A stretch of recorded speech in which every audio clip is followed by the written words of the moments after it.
And we are back with another weekly recap of the 2024 NCAA outdoor season. And we had a pretty good weekend. Not a whole bunch of number one performances, but enough to whet our appetite. We saw some, major adjustments from some athletes where we think, oh, they're heading in the right direction. So 10 number one performances and a bevy of quality meets. What a great weekend. And the big weekend is coming up this weekend. We have the Penn Relays and the Drake Relays. And I'll actually be in person at the Penn Relays. So if you see my video on this channel and you've actually seen my face before and you want to speak, please do so. Always looking forward to meeting new people and talking about track whenever I get a chance to. But I will be at the Penn Relays. But the Mount Sac Relays was really a highlight. It had a lot of major performances, not just on the collegiate ranks, but on the high school and professional ranks as well. I was in person at the Georgia Tech Invitational, which is not the same level of meet it was probably 6 or 7 years ago, but it was still a good meet, still some pretty good performances. And then, of course, LSU, which is really becoming more of a really good host of regular season meets. We're not seeing them do a lot of traveling, obviously due to school rules, but they had a great home meet as well. And so we'll get started with our first leg, which only will have a few topics, which is the sprints. And normally hurdles, but no new hurdle performances this week. So we'll start off with the men, and we'll look at Tamaris McCullum of Tennessee running a win legal 9.94 in the 100-meter dash to take over the number one time in the nation. He's our new number one 100 guy, and a time of 9.94 just simply cannot be ignored. I'm not going to put any pressure on him. And I've said that about a lot of people recently who've come number one, not only because I'm sticking with my predictions, but because again it's late April. Um, Although we are close to the postseason, really close, I still just am not ready yet to say, oh, this person is an immediate contender, because you can run a great time during the regular season, and when it comes to championship season, you're out of gas. This is an Olympic year, so we're going to see those great times in mass. And some of the big names, we haven't even seen them run a lot yet. Some of them are kind of waiting for May because, again, they'll be competing in their own country's Olympic trial, or they'll be competing in the U.S. Olympic trials, which is going to be challenging in itself.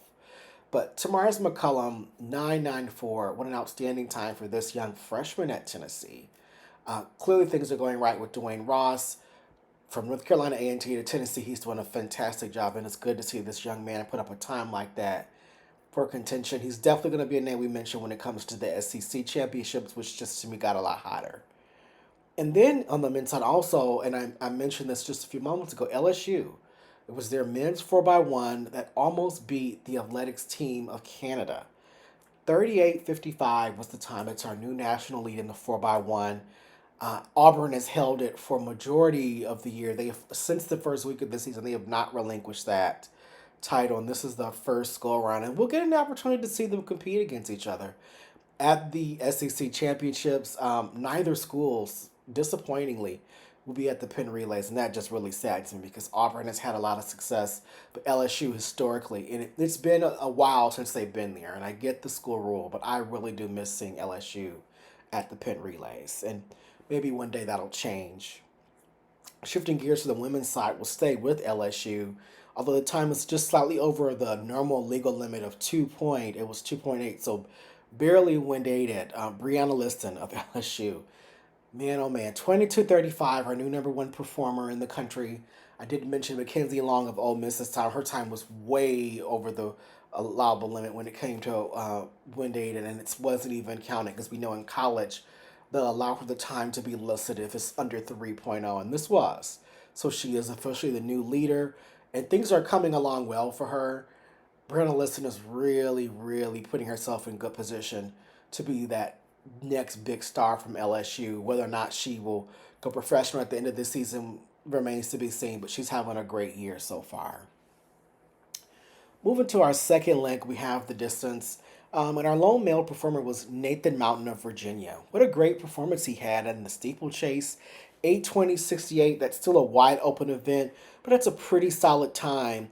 And from a guy under a really good program, Virginia has just done such a great job over the past few years with their distance runners. And he's sort of the latest standout and just a really strong time.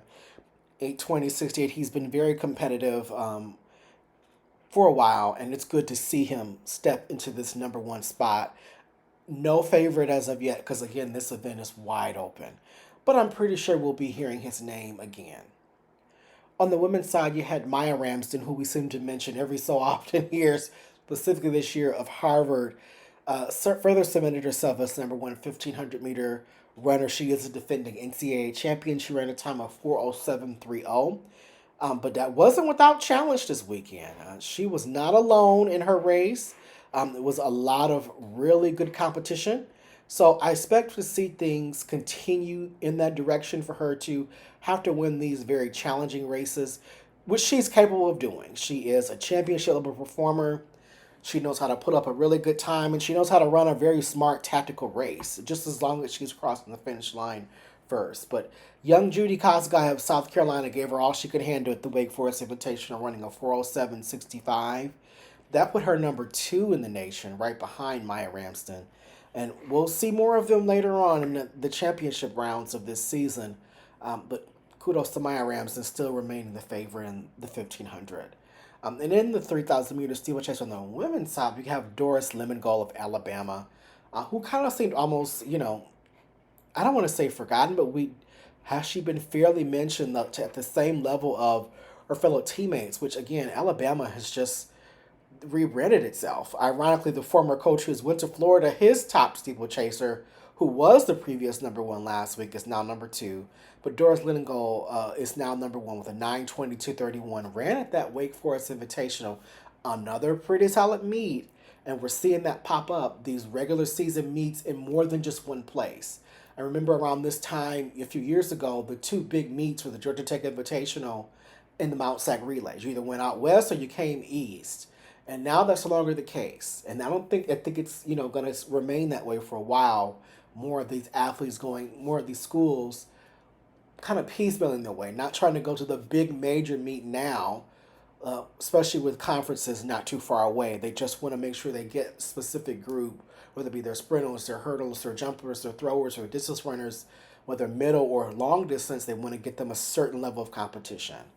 And the Wake Forest Invitational certainly proved to be a pretty tough distance meet because it also had the number three time in the nation in the steeplechase from Olivia Markisic of Notre Dame. Her name's been mentioned a lot here. She had a great indoor season. Here she is in her premier event, the steeplechase, going up against Doris Lemengol. And Lemengol actually defeating Markisic, who is, I believe, the defending champion. Let me confirm that. But I do believe she's the defending champion. And even though, Markisic has lost, and I'm really big on not trying to put favoritism on anyone right now. I mean, I don't want to put those major expectations in the season hasn't started. But, yeah, she is a defending champion with a 9:25.03, but she ran 9:36.33, so she's capable of running faster. So we can't count her out. She can beat Lemengol, but you have to give Lemengol the nod because she is now number one. She's ran a 9:22.31. She's no joke. She's a freshman, so she could make a freshman mistake, but rarely are we seeing some of these Alabama kids making freshman mistakes.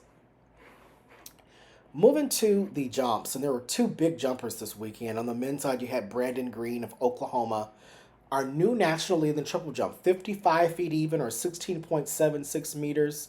He's not a name that we've mentioned here, but he's been a solid performer for Oklahoma. Oklahoma is one of the better jumps programs. So here is their latest talent coming out and showing us, hey, Oklahoma's still here, and let me introduce myself to you. 55 feet even again, 16.76 meters. This is a name that we probably need to learn to get comfortable with hearing. On the women's side, a name we have been comfortable with hearing, even though she's a freshman, Hannah Moll. We've been waiting for that 15-foot jump from the freshman of Washington, and she has done that. 15-1, 4.60 meters in the pole vault. Our new national lead, our sole 15-foot jumper. And it's the end of April, or middle, however you want to define it, but we're heading towards the end of April. She still has a bit of almost a month and a half left of the season. We may see her further improve upon this mark, and she may not be the only athlete over 15 feet. I'm pretty sure of that.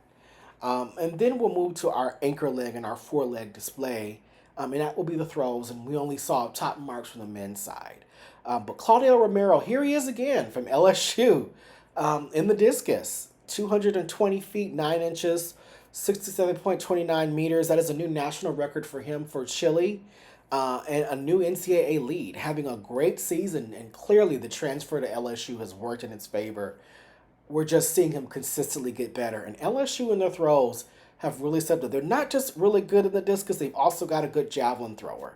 So kudos to the coaching at LSU.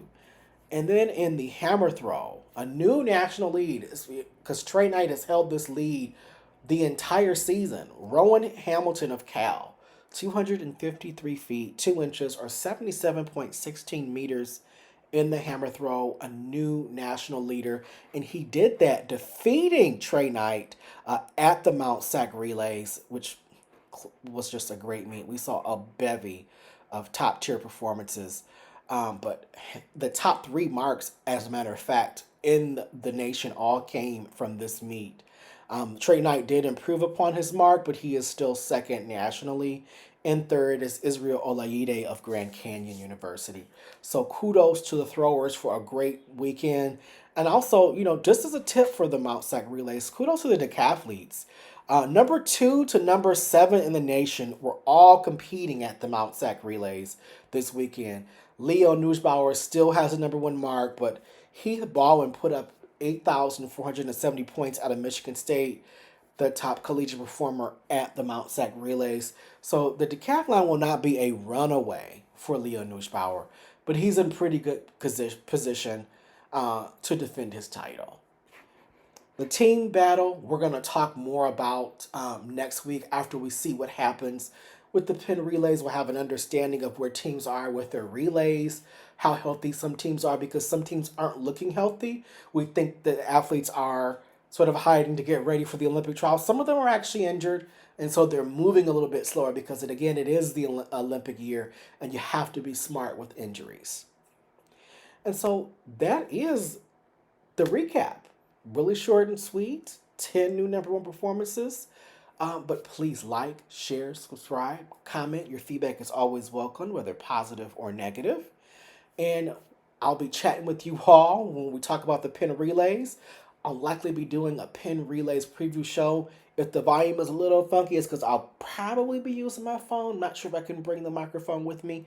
But I look forward to chatting with you while at the Penn Relays. And regardless of the weather, I'm hoping for a fantastic meet.